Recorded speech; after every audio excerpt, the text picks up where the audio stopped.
Bom dia, boa tarde ou boa noite e a paz do Senhor para todos os integrantes do Grupo Geração Vida.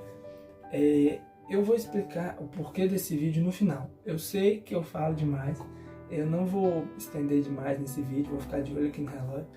E eu peço a todos que vejam até o final, porque no final eu vou fazer um desafio.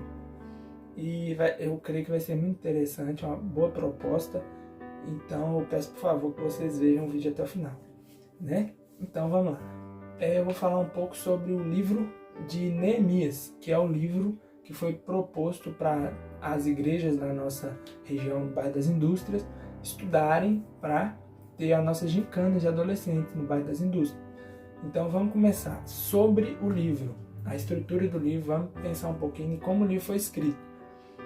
Segundo o que eu estava lendo, o livro pode ter sido escrito ou por Esdras ou Neemias, ou ambos. Na verdade, eu particularmente creio que foram ambos. Ele foi escrito como sendo um livro só, o livro de Esdras, que seria o livro de Esdras, que vem antes do livro de Neemias, com o livro de Neemias, era um livro só. No século IV depois de Cristo, por Jerônimo, segundo a Bíblia Dake aqui que eu estava lendo, ela foi separada. O livro de Esdras, que era chamado livro de Esdras, foi separado em livro de Neemias e livro de Esdras. O livro ele tem 13 capítulos, e neste livro tem bastante genealogia, só que ele é todo permeado pela história. Qual história? A história da reconstrução dos muros da cidade de Jerusalém, e é um livro pós-exílio babilônico. Ele foi escrito depois que o povo de Deus tinha voltado para Jerusalém, tá bom? Então vamos continuar. O livro de Esdras, o livro de Neemias, ele fica depois do livro de Esdras e antes do livro de Esther, e é o 16º livro da Bíblia. Ele é considerado canônico. O que é isso? Inspirado pelo Espírito Santo. Ele faz parte da Bíblia. Eu não lembro onde que foi, mas eu aconselho a todo mundo pesquisar também, hoje, nesse tempo que a gente está em casa, sobre a história da Bíblia. É uma história muito bonita e faz a gente entender o que a gente tem nas nossas mãos, porque muitas vezes a gente lê e não sabe da história, então a gente não valoriza. Então já gastei muito tempo, vou falar agora sobre Neemias, né? Eu vou começar com o capítulo 1. Eu dividi em três tópicos, sendo as más notícias, o efeito da notícia em em Neemias, e a oração que ele teve após receber essa notícia, tá bom? Vou ler o primeiro versículo aqui só para a gente começar contextualizando, né? Palavras de Neemias, filhos de Acalias, no mês de Quisleu, no 20º ano, estando eu na cidade de Suzã. Por que a gente considera que o livro de Neemias foi escrito por ele? Por causa, inicialmente, né, dessa afirmação, estando eu na cidade de Suzã. Então, pode-se dizer, né, que ele participou disso, pelo menos. Então, entrando no primeiro tópico. Logo após esse primeiro versículo, no segundo já vem contando a história de como ele recebeu a notícia.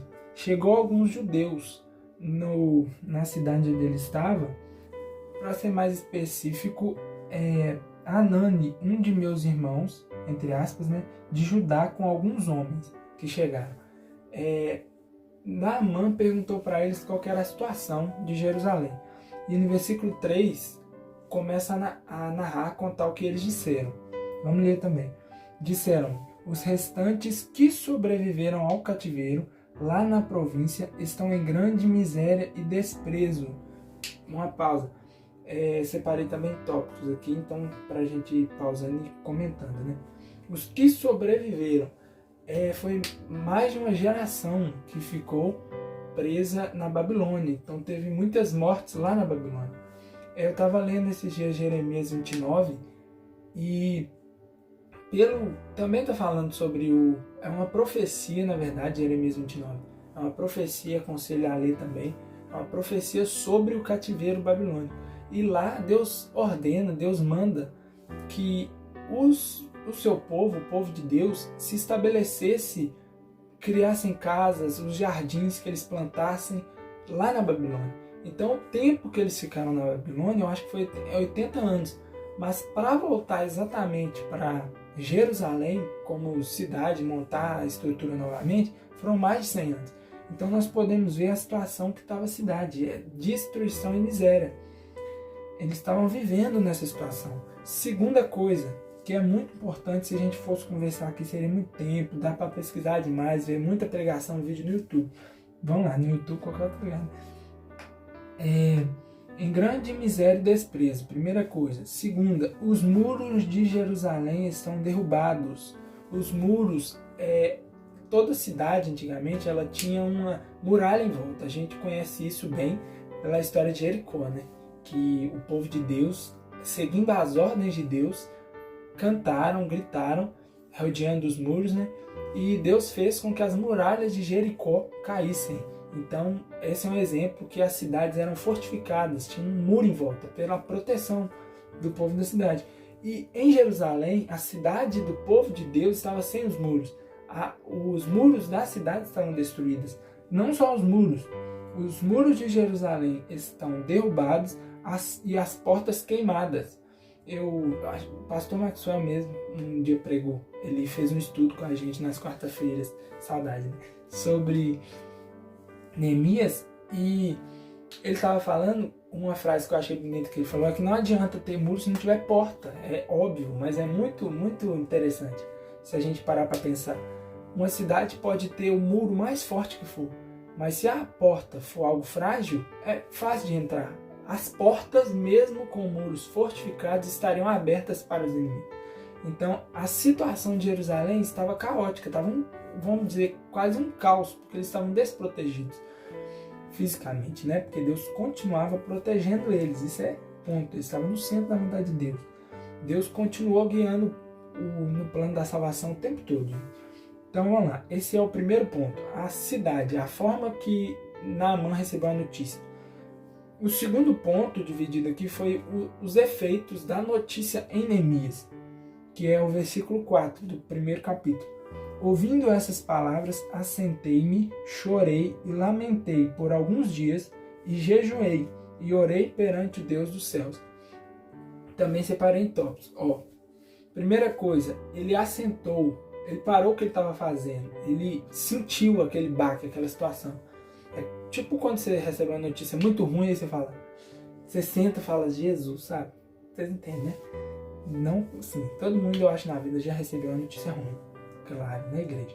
Então, depois ele chorou, uma coisa que eu escutei o pastor Hernandes Dias Lopes, falando, é que hoje em dia a gente não sente isso mais. A gente não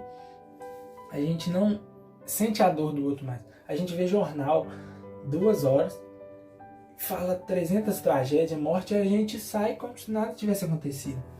E Neemias sentiu a situação, ele chorou pela situação do povo, porque ele fazia parte do povo. Sim? Então, vamos lá. Outra coisa. Primeiro, ele assentou, chorou, lamentou. Só que ele não fez só isso. Ele não só chorou, ele não só parou de fazer o que ele estava fazendo.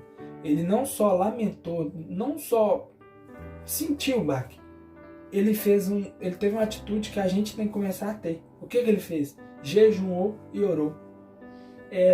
Gente, notícia boa, notícia ruim, qualquer tipo de notícia que a gente receber, qualquer acontecimento na nossa vida, a gente tem que fazer isso. Tá bom, pode parar de fazer o que estava fazendo. Muitas vezes a gente vai parar.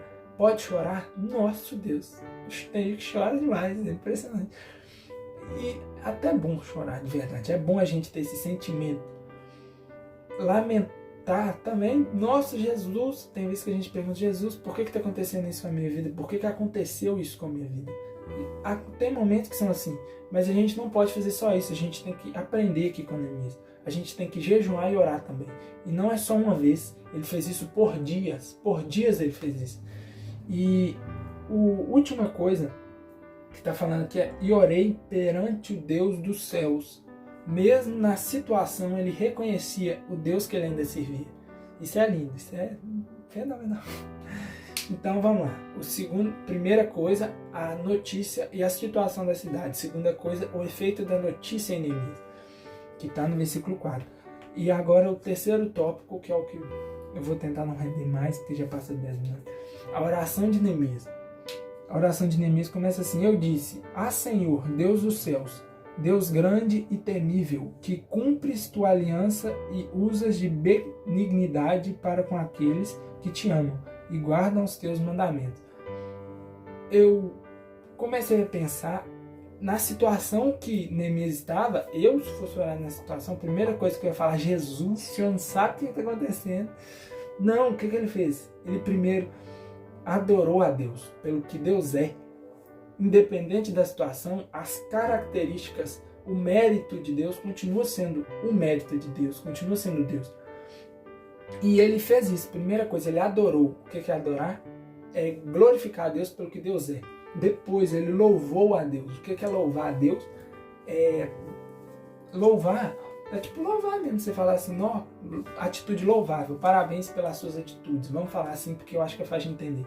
Quando a gente louva, a gente está adorando a Deus, agradecendo a Deus pelo que Ele fez. Primeiro, Neemias agradeceu pelo que Deus era, independente da situação. Depois, Neemias louvou a Deus pelo que Deus fez, o que Deus faz. O que é que Deus faz?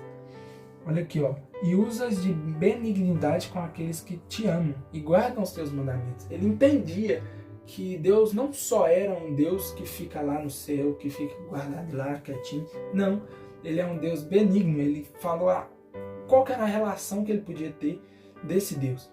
Ele reconhecia esse Deus. Vamos continuar. Outra coisa, terceira coisa que ele fez, ó. Estejam abertos os teus olhos e atentos os teus ouvidos para ouvires a oração do teu servo, que eu hoje faço perante ti, de dia e de noite, pelos filhos de Israel, teus servos. Segunda coisa que ele fez nessa oração, ele clamou pela atenção de Deus. Ele, reconhecendo a situação dele, ele clamou, ele pediu a atenção de Deus. Ele olha e fala assim: estejam abertos os teus olhos e atentos os teus ouvidos. Eu acho isso lindo, porque muitas vezes a gente chega e só começa a orar: Jesus, no meu dia, tal. Não, a gente está chegando, claro, Deus está aqui com a gente, o Espírito Santo faz presente no nosso coração, Ele habita em nós, mas a gente tem que parar um pouquinho. Eu acho que é muito lindo a gente orar sobre a nossa oração. A gente tem que parar e falar assim: Jesus, eu vou orar agora, e eu te peço, Senhor, que o Senhor me ensine a falar contigo, que o Senhor me faça entender quem o Senhor é, para que eu possa pedir, não de forma tola, como Paulo falou, que tem gente que faz oração de tolo, oração que mesmo fazendo, Deus não vai responder. Tem oração que Deus não responde, gente. É impressionante isso, porque a gente faz oração de tolo. A gente tem que fazer como fala lá em Mateus 6, 7. Entrar para o nosso quarto, fechar nossa porta, e agora eu falando. A gente tem que falar: Senhor, dirige a minha oração, faça com que eu seja sincero com o Senhor Jesus. Não deixa eu ficar aqui só falando palavras e mais palavras que vão ser levadas ao vento. Mesmo que a gente faça oração de 2 minutos. E essa oração de Neemias aqui, é claro que ele fez ela por dias, a gente sabe disso, né? Eu creio que seja assim. Ele não fez só uma vez e pronto, porque foi por dias. Continuar, ele continuou, ele foi constante, creio, porque ele recebeu, né? Então, que nós venhamos, na hora que orar, fazer isso. Falar assim: Jesus, me dá sinceridade, tá bom? E conversar com Jesus mesmo, porque o efeito da nossa oração vai depender também dela. Claro que Deus vai fazer o que Ele tem para fazer, independente da nossa oração. Mas quando a gente ora, eu já escutei isso muitas vezes, a oração de um justo move a mão de Deus. Deus se comove com a oração do justo. Deus sabe, mas Deus é lindo, o amor de Deus, né? Então vamos continuar. Próxima coisa, maravilhoso também. Faço confissão pelos pecados dos filhos de Israel, os quais cometemos perante ti. Pois eu e a casa do meu pai pecamos, de todo nos corrompemos contra ti e não guardamos os mandamentos, nem os estatutos, nem os juízos que ordenaste a Moisés teu servo. Olha que lindo! Depois dele adorar a Deus, louvar a Deus e pedir a atenção de Deus, clamar pelos ouvidos de Deus, ele se humilha, ele reconhece que ele e seus antepassados pecaram, saíram do plano de Deus. Ele reconhece isso, ele apresenta para Deus a situação dele. Outra coisa que a gente tem que começar a fazer quando ora, a gente tem que parar e falar assim: Jesus, eu não sou digno, eu não mereço, se for por mim mesmo, Senhor. Eu não merecia nem estar vivo aqui. É uma coisa que a gente muitas vezes fala, mas não pensa no que a gente está falando.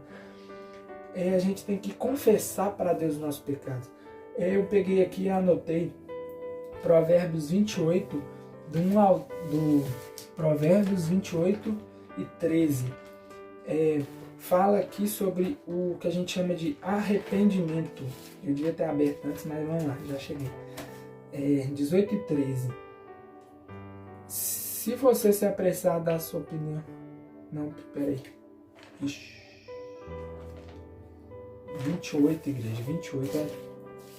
Ô, vergonha, vamos lá. Continuando. Pausa. Vamos lá, voltando. 28 e 13. Quem procura esconder seus pecados não prospera, mas aquele que confessa e abandona os seus pecados alcança misericórdia. A gente conhece muito a palavra arrependimento. A gente fala muito, né? Nossa, tenho remorso, tenho arrependimento. Também dá muita pano pra manga, não dá pra falar demais. O arrependimento é o quê? Confessar e deixar. A primeira coisa que ele fez aqui diante de Deus na oração foi confessar. Isso já mostra um pedaço muito grande do arrependimento. É confessar. Muitas vezes a gente fala assim: Jesus, eu não vou pecar mais, tá bom? E não deixa. E muitas vezes a gente não confessa para o Senhor o que a gente fez. Muitas vezes a gente encobre. Mesmo que a gente deixe, a gente encobre. Eu achei lindo isso aqui que Deus acabou de mandar para a gente. Aqui, ó. Quem procura esconder seus pecados não prospera. Não adianta você parar de pecar e nunca mais fazer mais, mas deixar isso escondido debaixo dos panos. Não adianta. O que a gente tem que fazer? Confessar e deixar. Não é só confessar, não é só deixar, tem que ter os dois. A gente tem que confessar: Jesus, eu sou pecador, Jesus, eu amei fazer aquilo, Jesus estava bom demais, porém, eu sei que o Senhor não se agrada disso. O Espírito Santo falou no meu coração que estava errado, mesmo assim eu pequei, Jesus, me perdoa, eu sou falho. E não é só por causa disso, eu escolhi, porque pecado muitas vezes é a decisão da gente, né? Então a gente fala assim: Jesus, me perdoa, me ajuda, Senhor. É importante, me ajuda, me dá força, Jesus, para mim não fazer isso de novo. Porque pecado para crente, pecado para salvo é acidente. Pecado para salvo não é rotina. Nossa, é lindo. Deus está batendo que forte. Então, beleza, né? Adorou a Deus, louvou a Deus, pediu a atenção dele e depois começou a confessar, confessou. O primeiro passo do arrependimento. Uma coisa que eu esqueci de falar aqui é que ele fazia isso de dia e de noite. Isso aqui é lindo, é muito lindo, muito lindo, muito lindo. Na hora que vocês lerem, vocês vão ver isso aqui é só para retocar. Ele fazia isso de dia e de noite. Ele se humilhou. Agora continuando o versículo aqui. O versículo 8 agora. Tá acabando, é só até o 11. Lembra-te, pois, da palavra que ordenaste a Moisés teu servo, dizendo: Vós transgredireis e vos espalharei entre os povos. Mas, se vos converteis a mim, guardares os meus mandamentos e cumprirdes, então, ainda que vossos rejeitados estejam espalhados pelos lugares mais longínquos debaixo do céu, de lá os ajuntarei e os trarei ao lugar que escolhi para ali fazer habitar o meu nome. Ele conhecia a palavra de Deus. Ele não orou só pelas palavras dele. Ele orou. Isso não é colocar Deus contra a parede, gente. Não é colocar Deus contra a parede. Isso é apresentar para Deus o que ele falou com a gente. É a gente falar assim: Senhor, lembra, o Senhor me prometeu. O Senhor falou isso. Não é colocar Deus na parede. A gente tem que entender isso. A gente não pode colocar Deus na parede. Mas falar com Deus o que ele falou com a gente é como se Deus não esquece. Mas a gente, muitas vezes na nossa oração, é bom a gente lembrar. A gente falar assim: Senhor, na tua palavra, é sério. Se a gente começasse a orar usando apenas Bíblia, nossa oração teria mais poder. Por quê? Porque as palavras de Deus aqui escritas, elas permanecem. Jesus falou, né? Todas as coisas passarão, mas a minha palavra permanecerá. Eu acho que é mais ou menos isso que ele fala. De verdade, gente, Deus vai mandando assim na hora, eu não tinha planejado não, eu só fiz um esboço, mas Deus é lindo. Então, continuando. Ele fez menção à palavra de Deus. Na hora que eu estava escrevendo, eu lembrei de Salmos. Salmos 1, que a gente sabe de como, eu vou abrir aqui para mim não falar nada errado. Que é um perigo, né? Então, vamos lá. Salmos 1. Como é feliz um homem que não vai atrás da opinião de pessoas más, que não segue o exemplo dos pecadores, nem pratica de rodinha, nem participa de rodinhas que zombam de Deus. Pelo contrário, que tal ponto? Versículo 2. Pelo contrário, ele faz da lei do Senhor a fonte da sua alegria. De dia e de noite ele medita nessa lei e fica imaginando como pode obedecer a Deus mais de perto. Essa versão aqui é linda. Acho que é NVI. NVI, maravilhosa, realmente linda. De dia e de noite tem o prazer na lei do Senhor. A gente vê que Naamã citou para Deus o que Deus tinha falado com Moisés. Lindo. Ele conhecia a palavra de Deus. E nesse tempo, gente, a gente não tinha Bíblia, a reveria igual a gente tem, não. Não tinha um pastor todo dia na igreja falando. Não tinha gente lembrando sobre a palavra. A gente não tinha livro na mão. Isso era passado de geração em geração pelos pais. Os pais falavam para os filhos falavam com os netos dos pais. E assim ia. Então, Neemias, conhecer a palavra é lindo. Eu, como era um reino, pode até que tenha, não sei, algum escrito, né? Mas é bem provável que não. Ele conhecia porque ele ouviu e guardou. Não é só ouvir, guardar, gente, não é guardar no coração. Eu escutei um dia, eu sei. É memorizar, gente. Tem que memorizar. Muita coisa a gente não memoriza. A Bíblia a gente não vai nunca memorizar tudo. Mas a gente tem que guardar no nosso coração. Por quê? Guardar no coração é repetir, é guardar na memória. Mesmo que a gente se esqueça, na hora que a gente precisar, o Espírito Santo é encarregado de trazer isso à nossa memória. Mas é porque um dia a gente guardou. Você só lembra de um acontecimento muito lindo da tua vida, não é porque um dia aconteceu e você nunca mais falou dele. É porque ele ficou na sua memória. Mesmo que você esqueceu por um momento, na hora que você precisa, você relembra dele. Ponto, né? Vamos continuar aqui. Então, o terceiro passo é a oração de Neemias, que está quase acabando. E o versículo 10, continuando. Estes ainda são teus servos, e teu povo que resgataste com a tua grande força e forte mão. Senhor, estejam atentos os teus ouvidos à oração do teu servo, e à oração dos servos que desejam temer o teu nome. Faze prosperar hoje o teu servo, e dá-lhe graça perante este homem. Oração linda, né, gente? Vamos lá. Meu Deus. Ele apresenta para Deus o foco da oração dele. Ele não estava orando só por orar. Ele estava orando com a necessidade. Ele foi pontual nessa. Essa oração aqui, se eu ler aqui, não vai dar 2 minutos. Eu estou lendo devagar, por isso deu 20. Mas, continuando, né? Neemias pede a bênção de Deus para fazer algo. Neemias tinha um propósito, Neemias tinha um alvo. E ele pede a Deus. É ponto. Parece que a oração dele toda foi pensada, né? Ele foi construindo Jesus tentando levar para algum ponto. Ele tinha um propósito, ele tinha um foco. A gente tem que começar a ter foco nas nossas orações. Gente, foco, eu não falo só de Jesus, agora eu estou orando neste momento para que eu venha ser rico um dia, para que eu tenha um avião, para que eu seja astronauta. Tá bom, isso é um foco. Mas tem foco simples também. Jesus, aqui em casa, Jesus, eu queria comer um biscoito recheado e eu abri a gaveta, não tinha, Jesus. Então eu estou orando nesse momento aqui para isso, Jesus. Estou orando para isso, Senhor. Abençoa meus pais, que eles possam comprar, meus familiares, para que eu possa comer meu biscoitinho recheado. Isso é lindo. Deus atende essas orações. A oração não é Senhor, meu Deus e poderoso Pai. Não é só isso, gente. Claro que tem oração que é maravilhosa fazer assim. Mas a gente tem que aprender a depender de Deus para tudo. Coisa simples. Jesus, agora eu vou orar, Jesus, pelo aquele meu irmão. Ele faz muita bagunça, ele me tira do sério. Coisa simples. Outra coisa mais simples ainda. Jesus, uma enfermidade que você tá, Jesus, bati meu dedinho. Olha que lindo você chegar em Deus como seu pai e falar assim, Jesus, hoje eu tava... Jesus, hoje, um foco. Jesus, eu vou contar meu dia pro Senhor. vou contar meu dia pro senhor já.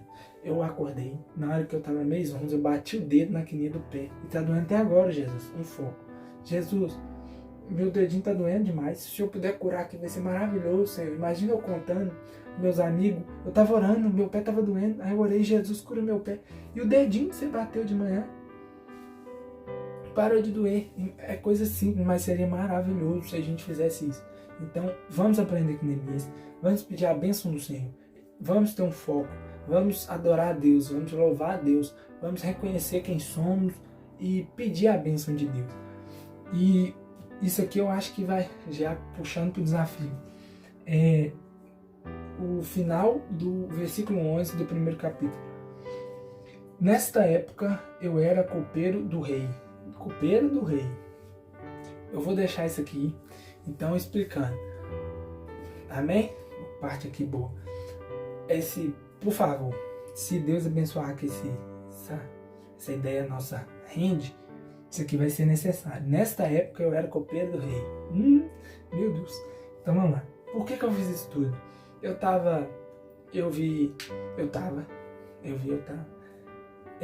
ali pensando no que a gente podia fazer durante essa quarentena.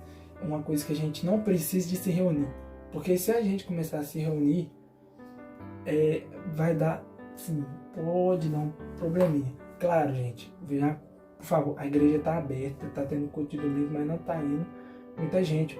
Os meninos estavam até cobrando. Não está indo nenhum adolescente. Eu vou falar sério, vocês também estão desanimados, mas é sério.